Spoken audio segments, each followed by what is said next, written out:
warahmatullahi wabarakatuh. Di video kali ini, kami dari kelompok 1 kami akan membahas tentang pre-cooling,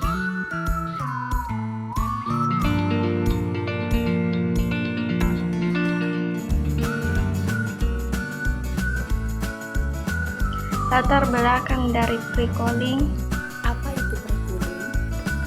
tujuan dan faktor-faktor pre-cooling, prinsip pre-cooling, mekanisme dari pre-cooling, keuntungan pre-cooling, serta contoh dari pre-cooling.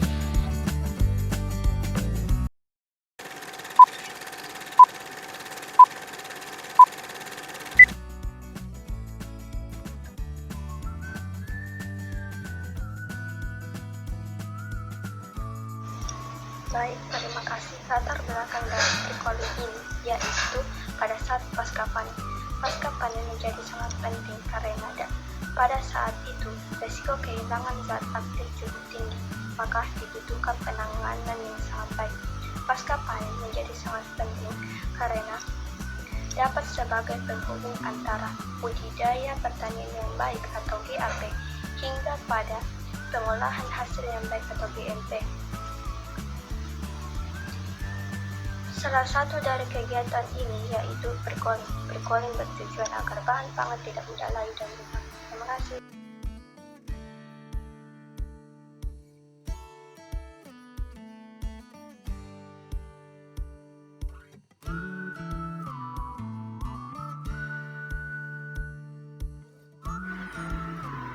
Ya baik, pre-cooling dapat dibagi menjadi dua suku kata yaitu pre dan cooling. Pre berarti sebelum dan cooling berarti pendinginan. Sehingga pre-cooling atau pendinginan awal atau pendinginan pendahuluan dapat diartikan sebagai pendinginan yang dilakukan secara cepat untuk mencapai suhu tertentu segera setelah dilakukannya pemanenan. Nah, proses pre-cooling ini dilakukan dengan maksud untuk menurunkan panas lapang sehingga tingkat kesegaran pada suatu komoditas dapat dipertahankan.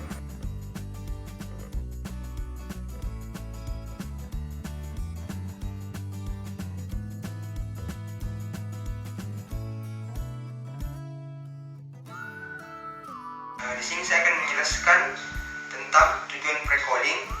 Yang kedua, faktor yang menentukan kecepatan pre-cooling. Yang pertama, saya akan jelaskan tujuan pre-cooling itu sendiri. Yang pertama, tujuan pre-cooling itu mempercepat respirasi. Yang kedua, mengurangi transpirasi dan memudahkan pemindahan ke dalam ruangan penyimpanan dingin bila digunakan. Yang ketiga, menurunkan kepekaan terhadap serangan mikroba. Saya akan menjelaskan tentang faktor-faktor yang menentukan kecepatan pre-cooling itu sendiri. Yang pertama, kemudahan kontak komoditi dengan media pendingin.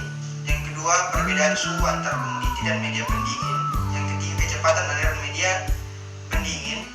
Yang keempat, kecepatan transfer panas komoditi ke media pendingin.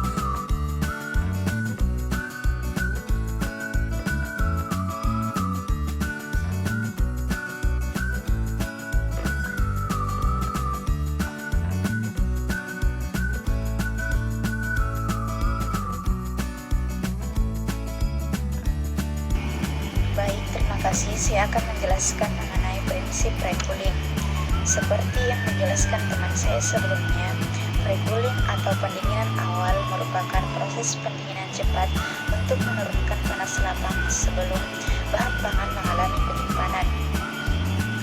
Makin cepat proses penurunan panas, maka makin baik kemungkinan menjaga kualitas komoditi selama disimpan.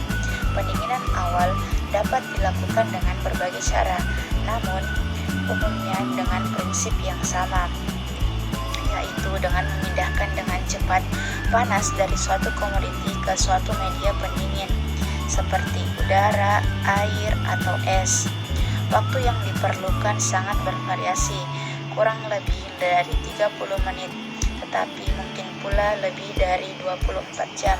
Sebelum dibekukan, biasanya ikan didinginkan terlebih dahulu hingga mencapai suhu yang mendekati titik beku. Hal ini perlu untuk mengurangi beban dari freezer dan mempercepat waktu pembekuan. Pre-cooling dapat dilakukan dengan es atau di dalam ruangan khusus yang disebut dengan pre-cooling room. Ikan tidak boleh mengalami pembekuan selama pre-cooling. Suhu udara yang disarankan untuk pre-cooling adalah tidak lebih rendah dari minus 4 derajat Celcius.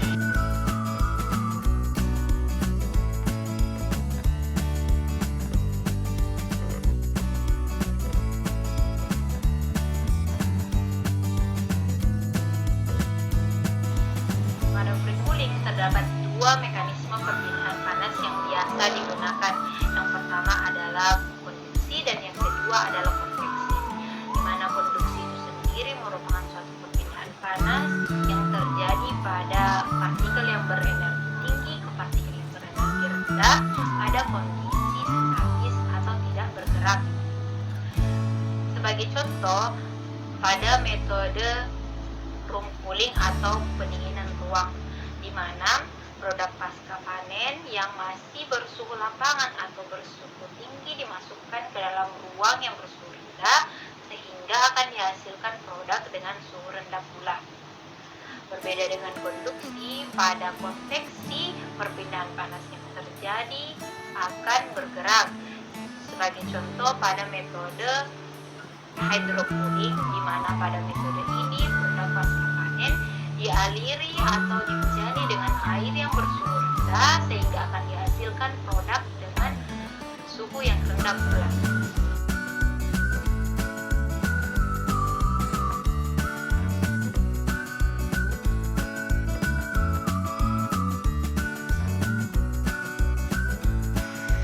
Selanjutnya yaitu keuntungan pre-cooling. Adapun beberapa keuntungan dari pre-cooling yaitu yang pertama, mampu mempertahankan kualitas komoditi.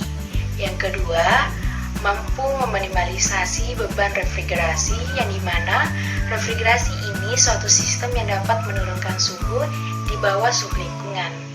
Yang ketiga, memungkinkan suatu komoditi yang lebih matang disimpan lebih lama. Dan yang terakhir, memungkinkan suatu kapasitas penyimpanan yang lebih besar dalam ruangan pendinginan.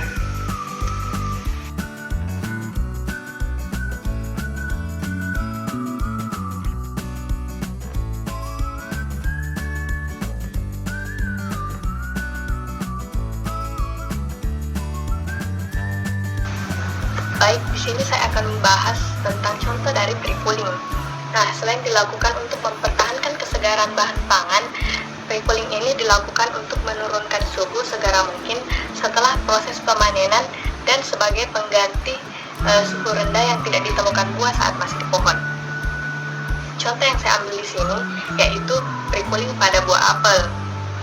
Nah, setelah dilakukan pemanenan, buah segera disimpan pada tempat yang sejuk dan terhindar dari paparan sinar matahari langsung yang dapat meningkatkan suhu dan kecepatan respirasi yang memperpendek umur simpan buah. Selanjutnya, penanganan yang perlu dilakukan yaitu hydrocooling atau melakukan penyemprotan dan perendaman dengan menggunakan air untuk menghilangkan panas lapang dan menjaga agar buah tetap pada suhu rendah. Nah, selanjutnya buah yang telah dilakukan penyemprotan tadi disimpan pada suhu rendah sekitar 5-10 derajat Celcius untuk menghindari adanya kerusakan atau chilling injury pada buah.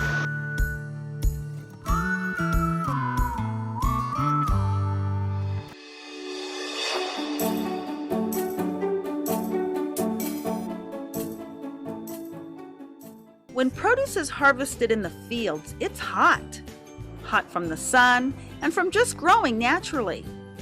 Many produce items are boxed and palletized right in the fields. So, if we want that produce to last a long time, we need to pre-cool the produce that is in those boxes. That means we need to cool the vegetables that are in the middle of a box that is in the middle of a pallet. If we just put a pallet of produce in a cold room, only the outside of the boxes that are on the outside of the pallet would get cold, not the produce in the middle of the pallet. There are four main types of pre-cooling, and different produce items like to be pre-cooled in different ways.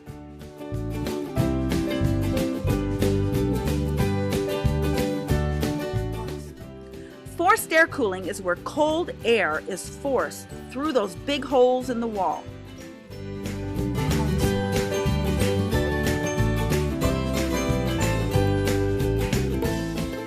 We line up the pallets on either side of those holes.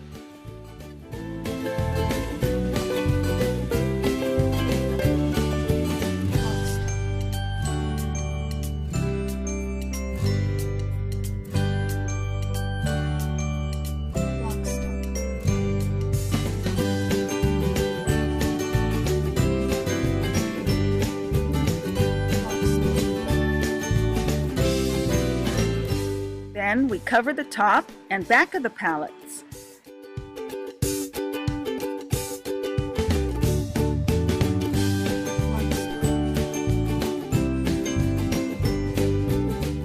Finally, we turn the blower on.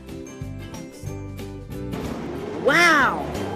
Cold air is circulated and it cools the vegetables down.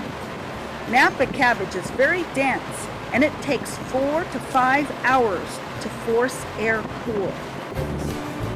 A second way to pre-cool vegetables like cilantro, lettuce, and corn is to hydrocool them. This is where ice cold water flows and recirculates through the boxes and pallets of vegetables. It also washes out extra dirt and soil on root vegetables like carrots, radishes, and beets while making their tops crisp and cold.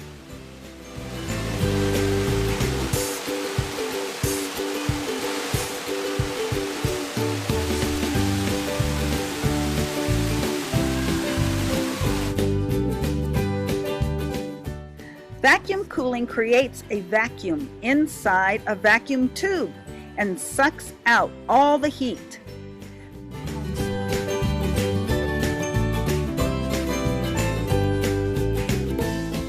Vegetables that like to be vacuum cooled include Chinese Napa cabbage, spinach, iceberg lettuce, and cauliflower.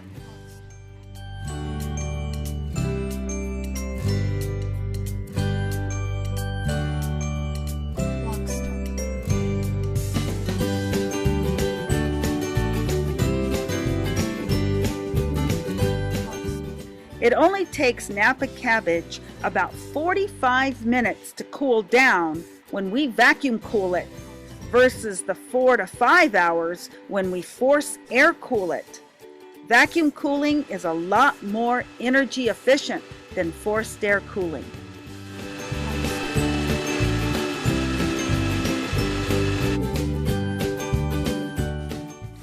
Many produce items like broccoli, kale, and green onions like to be iced.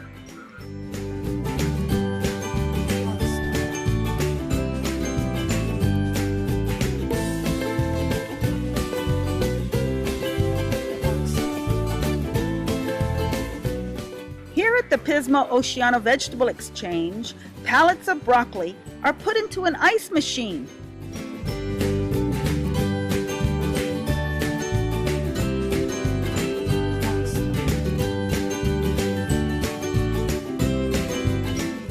Liquid ice shoots through the holes in the boxes and solidifies around the broccoli, cooling it down. Oke, itu dia materi tentang pre-cooling. Jika ada kesalahan dan kekeliruan, mohon dimaafkan. Jika ada kritik dan saran, silahkan komen di bawah biar kita bisa sama-sama belajar. Wassalamualaikum warahmatullahi wabarakatuh.